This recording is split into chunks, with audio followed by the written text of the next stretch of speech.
구약 성경 말씀. 다니엘 4장 33절에서 36절. 그 동시에 이 일이 나 느부갓네살에게 응하므로 내가 사람에게 쫓겨나서 소처럼 풀을 먹으며 몸이 하늘 이슬에 젖고 머리털이 독수리 털과 같았고 손톱은 새 발톱과 같았었느니라. 그 기한이 참에 나 느부갓네살이 하늘을 우러러 보았더니 내 총명이 다시 내게로 돌아온지라. 이에 내가 지극히 높으신 자에게 감사하며 영생하는 자를 찬양하고 존경하였노니 그 권세는 영원한 권세요 그 나라는 대대에 이르리로다.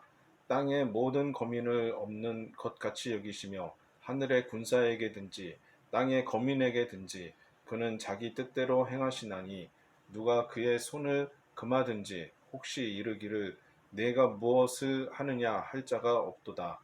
그 동시에 내 총명이 내게로 돌아왔고 또 나라 영광에 대하여도 내 위엄과 광명이 내게로 돌아왔고 또 나의 모사들과 관원들이 내게 조회하니 내가 내 나라에서 다시 세움을 입고 또 지극한 위세가 내게 더하였느니라.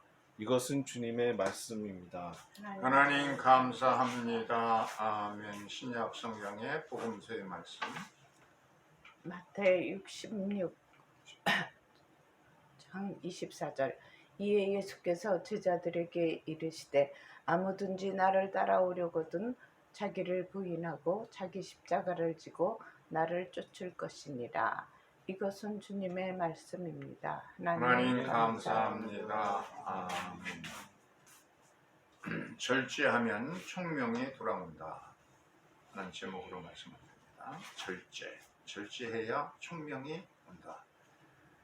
부활절부터 오순절까지 하루하루로 쓰이는 주간입니다. 이제 세 번째 주간이 다 지나가고 네 번째 주간 시작되면서 이제 22일째 날을 맞이했습니다. 하루하루 부활하신 예수를 믿는 신앙으로 굳건해져서 기쁨과 생동적인 그런 믿음을 갖길 바랍니다. 어룡역의 이 꽃밭에 이렇게 화창하게 철쭉꽃들이 피어있는 그런 것처럼 봄의 계절이 되어서 이제 철쭉이 끝나면은 바로 이어서 또 장미의 계절이 오겠죠. 이렇게 생동하고 약동하는 그런 계절을 맞이했습니다. 먼저 오늘 구약 성경의 다니엘서 4장에 있는 말씀을 가지고 은혜를 나누려 하는데, 첫째로는 교만하면 짐승이 된다 하는 그런 말씀입니다.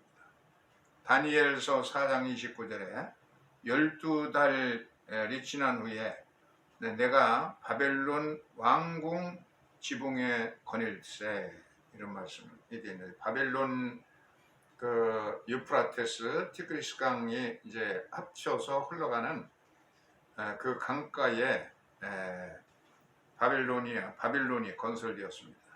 이 특별히 느부갓네살 왕은 여기에 행인가든 공중에 달려있는 그런 정원을 세웠습니다. 그래서 이게 신비 불가사의에 속한답니다. 어떻게 공중에 이렇게 거대한 궁전이 매달려 있을까? 어떻든 좀 걸작품에 이런 공중에 매달린 정원을 이제 거닐고 있습니다. 여기 보세요. 느부갓네살 왕이 공중 정원을 거닐고 있죠.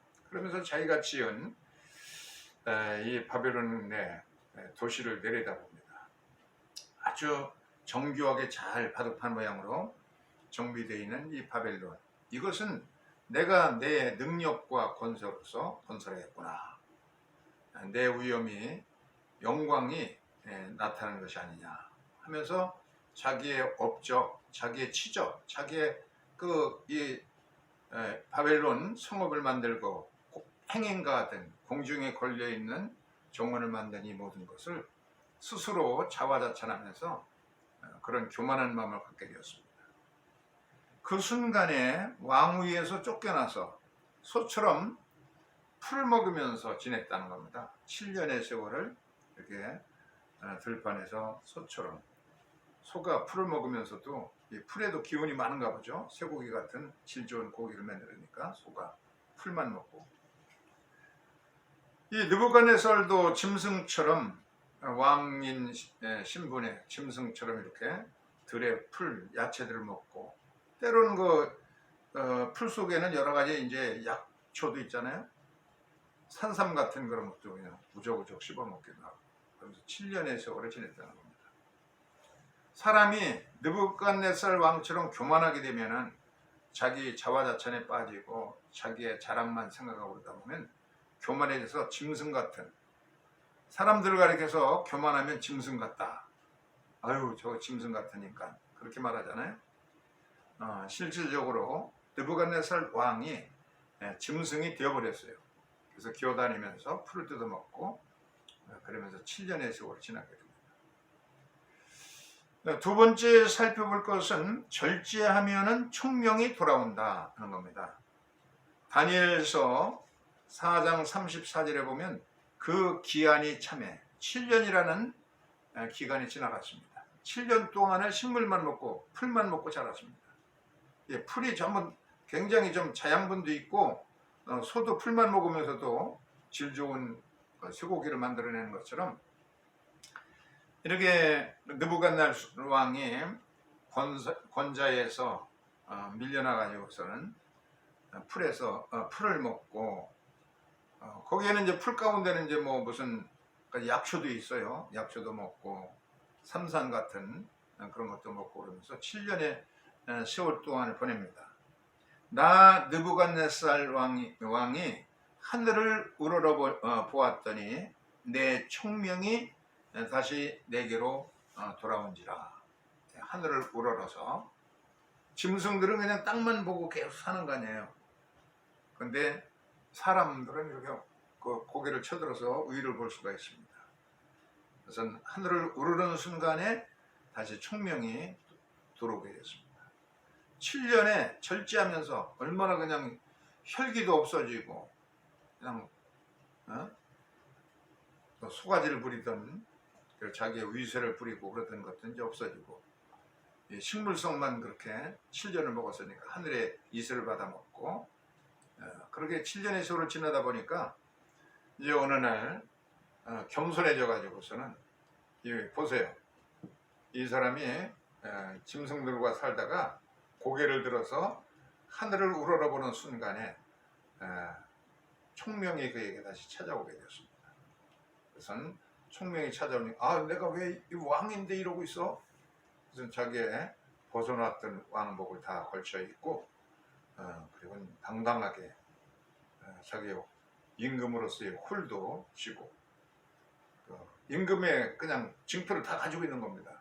목걸이도 이제 가지고 있고 왕의 인장 반지도 가지고 있고 이 왕궁을 찾아가니까 모든 대신들이 다 반갑게 맞이하면서 다시 총명이 들어오니까 권세가 다 들어오게 되었습니다.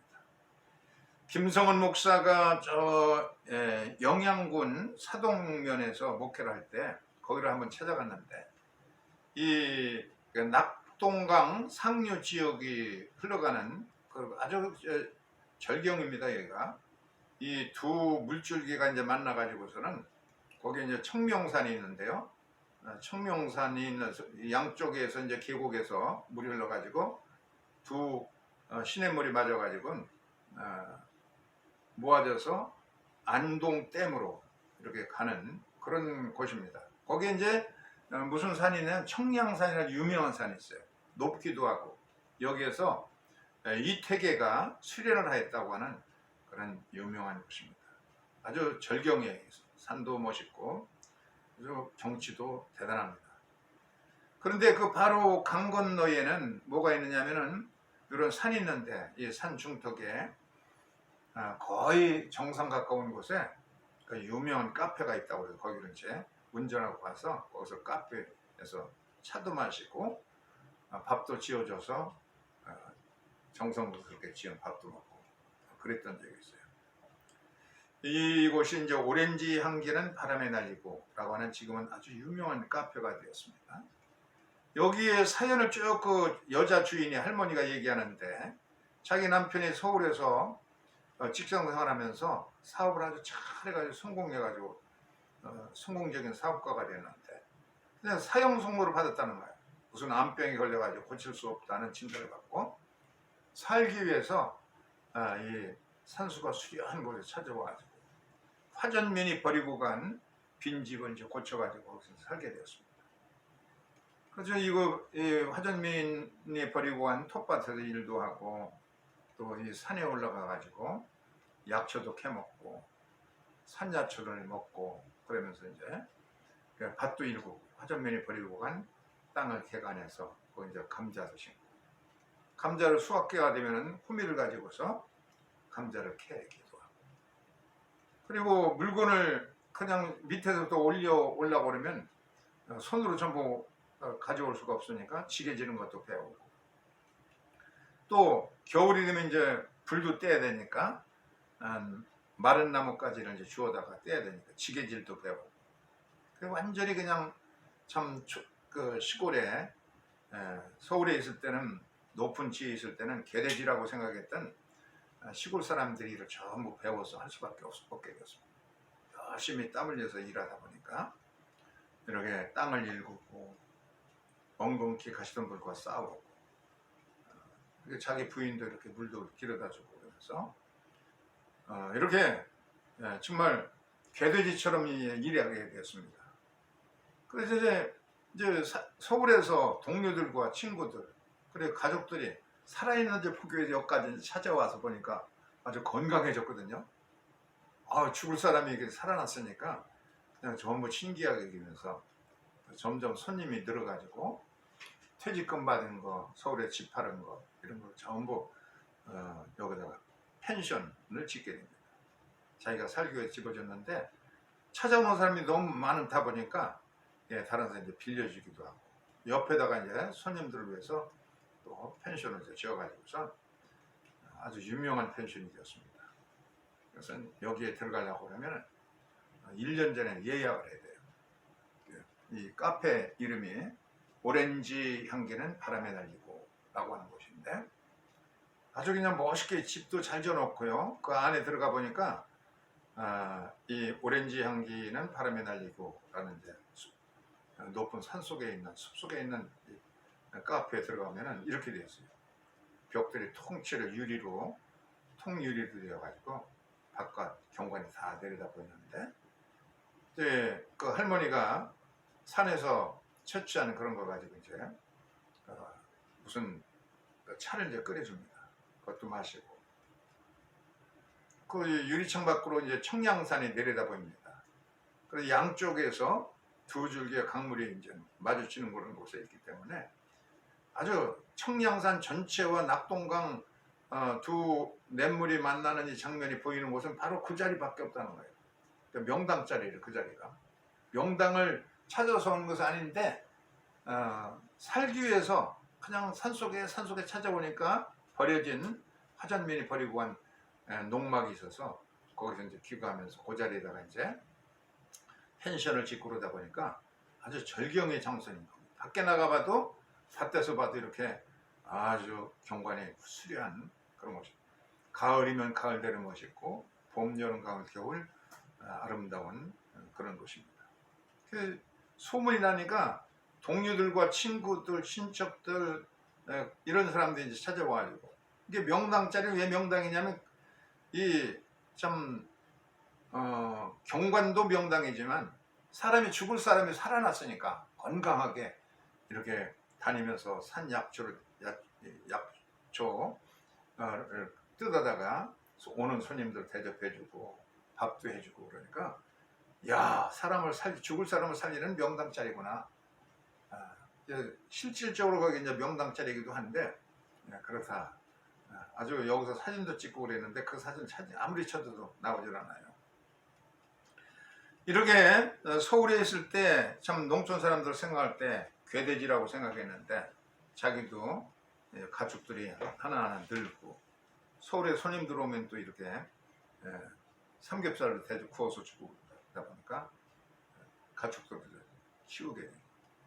그러면서 땅을 일구고 개돼지처럼 농민처럼 일을 하고 억척스럽게 살다 보니까 생명에 죽을 사람이 살아나게 돼요. 찾아오는 사람들도 많고 여기 카페에 가서 차 한잔 마시라고 미리도 하고 또 며칠 묵고 가는 사람도 있고 거기 이제 큰 그랜드 피아노도 있고 그 악단들이 와가지고 이 무슨 오케스트라 작은 오케스트라도 경영 공연도 하고 그러고 간다는 거예요. 굉장히 만족해하고 한 번 왔던 사람 또 오게 되고 그런다는 겁니다.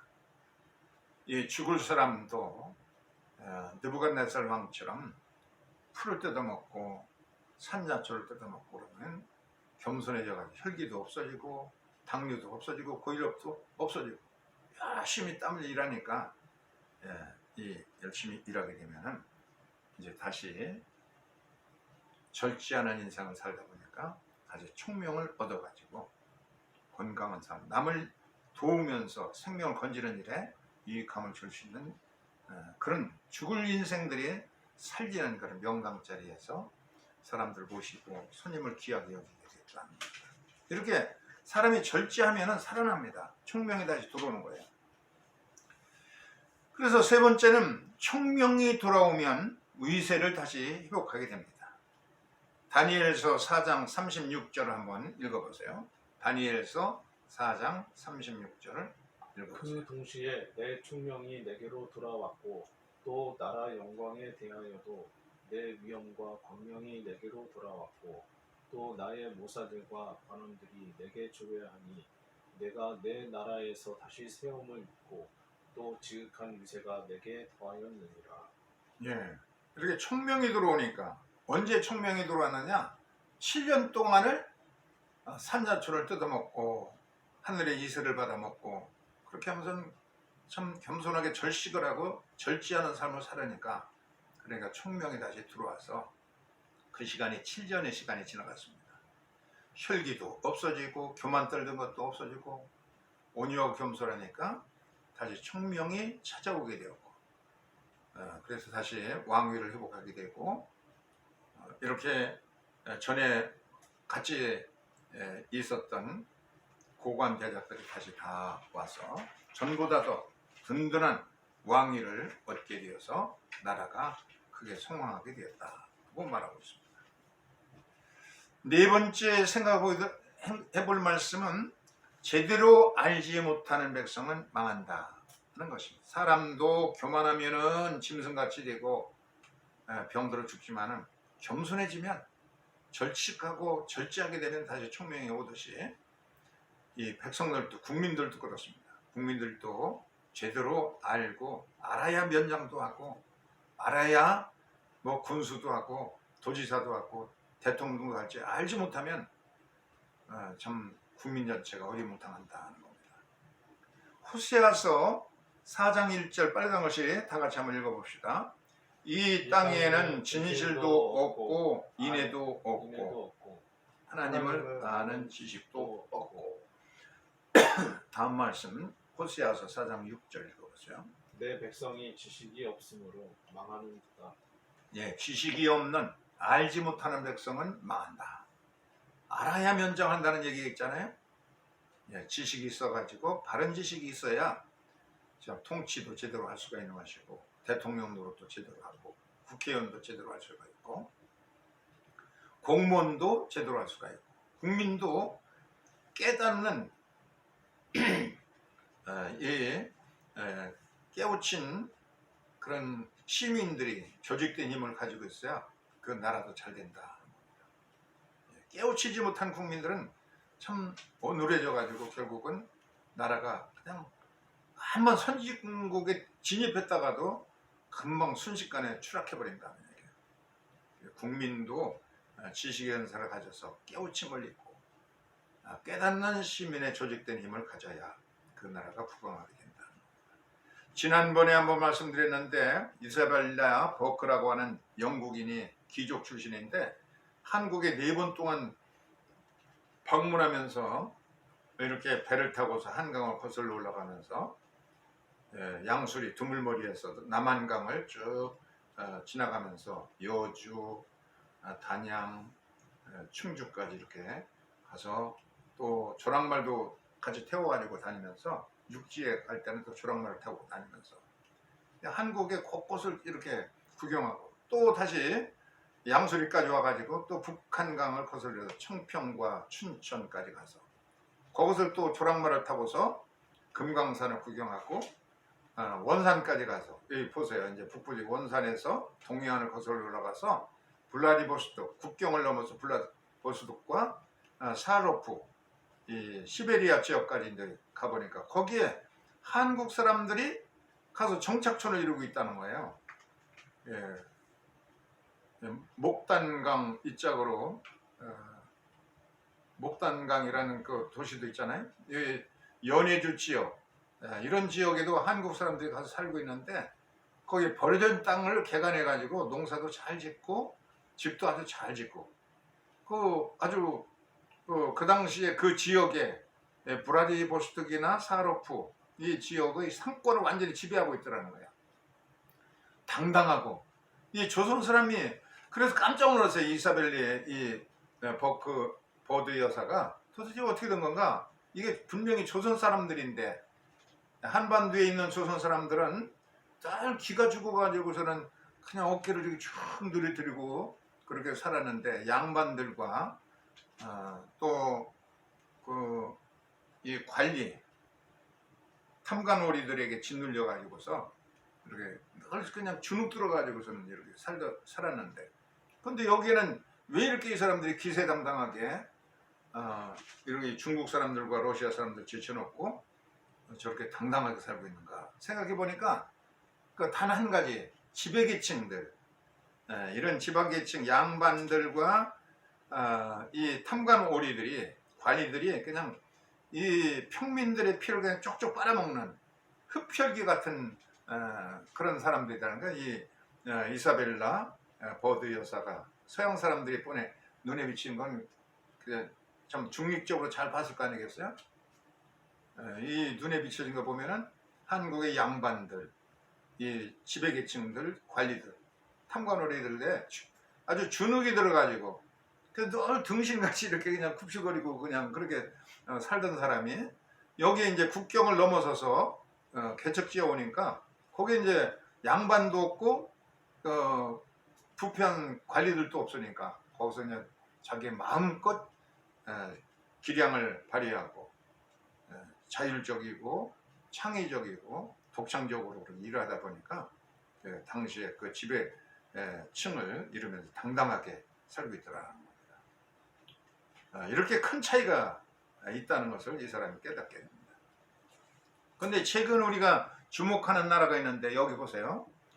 이 섬나라 아일랜드라고 하는 섬나라입니다. 그게 바로 영국이 이제 하얀 섬이 이게 영국입니다.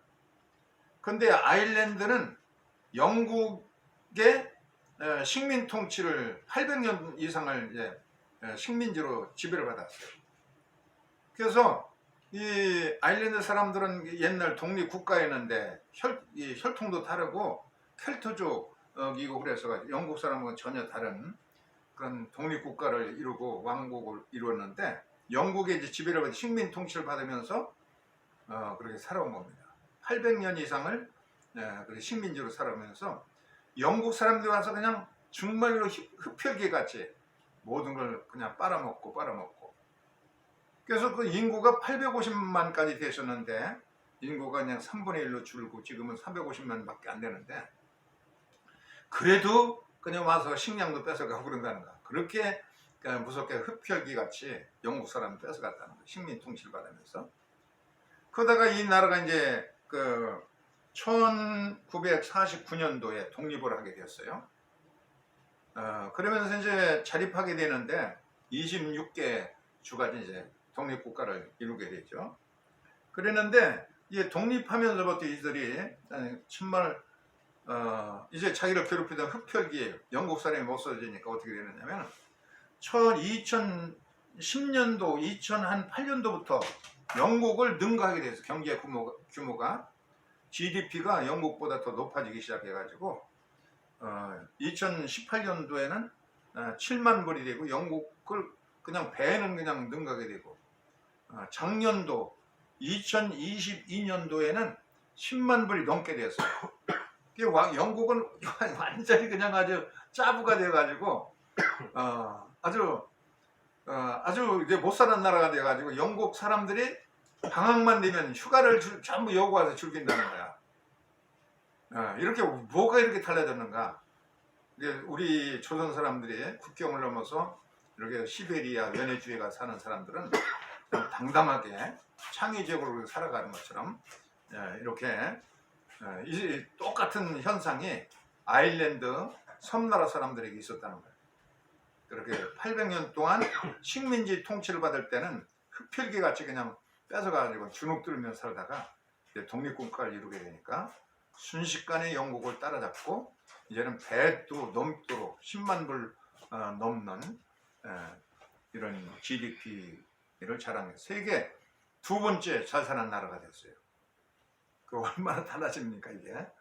자립하고 지방자치를 하고 창의적으로 되니까 이런 엄청난 비약적인 진보가 있다는 사실. 이게 깨어있는 시민들이 되니까 전에는 주눅 들어서 그냥 그렇게 등신같이 살아갈 때는 정말로 불쌍한 미개한 나라였는데 그런 계층이 없어지니까 이렇게 창의적이 되어가지고 세계가 부러워하는 나라로 선진국가 가운데도 뛰어나게 되었다는 이야기입니다. 그래서 이 깨어있는 알아야 된다는 거예요. 통치자도 그냥 정말 제대로 된 지식을 깨어있는 지도자가 되어야 그 나라가 부강해지고 발전할 수가 있지. 알지 못하면은 그냥 막 들볶이나 하고 그렇게 되면 이제 큰 문제가 됩니다. 선진국에 진입했다가도 순식간에 타락할 수가 있고 부패하고 주저앉을 수가 있다는 것을 말해주고 있습니다. 영국 여왕이 드디어는 영국보다 훨씬 더 잘 살게 되니까 엘리자베스 2세 여왕이 살았을 때 아일랜드에 가서 정중하게 그동안에 우리가 식민 통치한 거 잘못했다. 여왕이 엘리자베스 2세죠. 가서 사과를 했어요. 못 살 때는 그냥 들볶고 그렇게 괴돼지같이 여기다가 너무나 영국보다 그냥 영국이 그냥 부러워하는 거야. 그렇게 되니까 이제 어쩔 수 없이 가서 입으로만 사과한 거죠. 그동안에 식민 통치한 거 잘못했다, 미안하다. 그래 말 한마디라도 이렇게 잘못됐다고 해야죠. 독일의 메르켈 총리, 메르켈 앙겔라인가요? 이 총리가 16년 동안 이제 총리 생활하면서 이 독일도 식민 통치란 그 아프리카, 남아프리카에 종족이 있었어요. 이 나라 이름이 나미비아라고 하는 나라인데 거기에 대해 사과를 해서 찾아가서 우리 독일이 잘못한 걸 용서해달라 하고 입으로만 잘못했다고 사과하지 않고 물질적으로 보상을 해줬어요. 배상을 10억 불 이상을 배상을 하면서 너무나 잘못했으니까 용서해달라. 사과도 하고 물질적인 보상도 하고. 이 사과가 이렇게 되어야 진정한 사과가 되는 것이죠. 헌신적인 남편이 한때 배신했던 그런 얘기가 있습니다. 엘리야 빌라 가온이라고 하는 아주 굉장히 위대한, 가온이라는 뜻이 뭐냐면은 그 영재, 천재라는 뜻입니다. 빌라라는 곳에 빌나인데 발음하기가 한국 사람 어렵죠.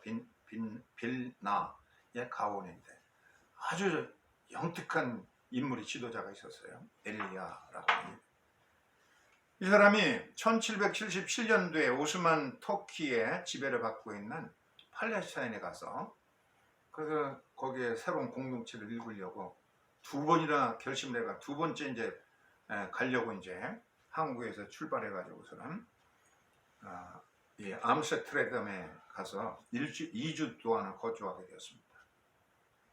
그런데 결국은 그 참 도중에 포기하고 다시 이제 고향으로 돌아가게 됐는데 먼저 가기 전에 자기를 재워주고 먹여준 주인에게 이제 인사를 했습니다. 내가 이제 성지를 못 가고 다시 고향으로 가게 됐는데 참 그동안에 잘해줘서 고맙습니다.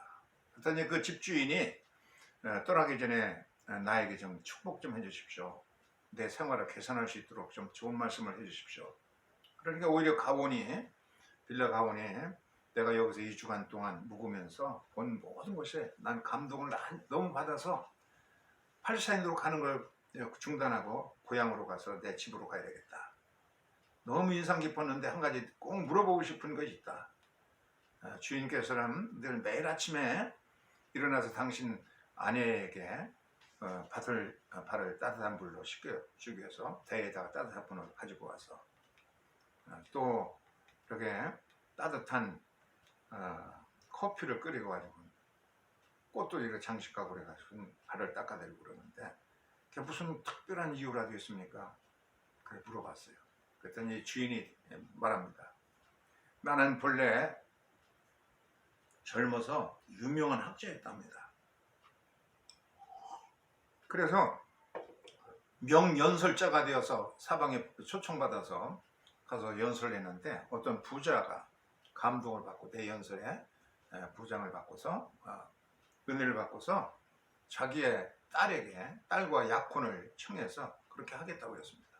그랬더니 이 부자가 내가 공부하는 동안 7년 동안에 학자금을 전부 대주고 돈을 많이 썼는데 파산해가지고 쫄딱 망하다 보니까 그냥 그런 가난한 집 여자하고 결혼하고 싶지 않아서 약혼을 파기하고 말았습니다. 헌시지갑처럼 내가 버렸죠. 그랬더니 다른 더 큰 부자가 와가지고서 자기 딸과 결혼 약혼하자고 그래가지고서는 그 여자하고 약혼하는 순간 내가 이상스럽게 병이 들고 말았습니다. 그래서 휠체어를 타는 신세가 되고 내가 병이 안 낫고 요양소에서 살고 그러니까 그 부자가 그냥 일방적으로 파혼식 하더군요. 그래가지고 불구자가 되어가지고 이렇게 고생하고 있는데 어떤 날 한 사업가가 마차를 끌고 와서 나는 이렇게 마차를 가지고 있는 사업가요. 당신은 이렇게 불구자가 되었는데 연설은 입은 멀쩡하니까 많은 사람들이 당신의 귀한 말씀을 기다리고 있습니다. 그러니까 내 마차를 공짜로 타고 다니면서 연사 비용을 받으면 강의를 받으면 그걸 반타작 합시다. 아유 좋죠. 이것저것 구경할 수도 있고 합의를 했어요. 여행하는 동안에 보니까 다른 마차를 하나 발견하게 되는데 거기에는 한 아름다운 아가씨가 타고 있는데 이 여자는 또 그렇게 자기같이 이제 병자입니다. 그래서 마차를 타고 다니면서 경치를 구경하고 그런 거예요. 그래서 사람들이 이제 또 이 기업가가 가서 설득했어요. 이게 두 대를 가지고 이렇게 비용도 많이 들고 그러니까 한 대로 절약하고 두 분이 이렇게 서로가 약하니까 좀 합의해서 결혼도 하면 좋겠습니다. 그러니까 이 두 사람이 여관에서 만나가지고서는 그렇게 합의를 하고 간소하게 촛불 하나 켜놓고 이제 앞날을 약속하라고 결혼을 했습니다. 둘이. 그랬더니 이 여자가 하염없이 막 우는 거야. 그래서 도대체 무슨 사연이 있습니까? 왜 이렇게 우세요? 그러니까 신부가 하는 소리가 나는 본래가 우리 아버지가 큰 부자였는데 한 젊은 유명한 강사의 말에 감동을 받아가지고 나하고 그 연사하고 젊은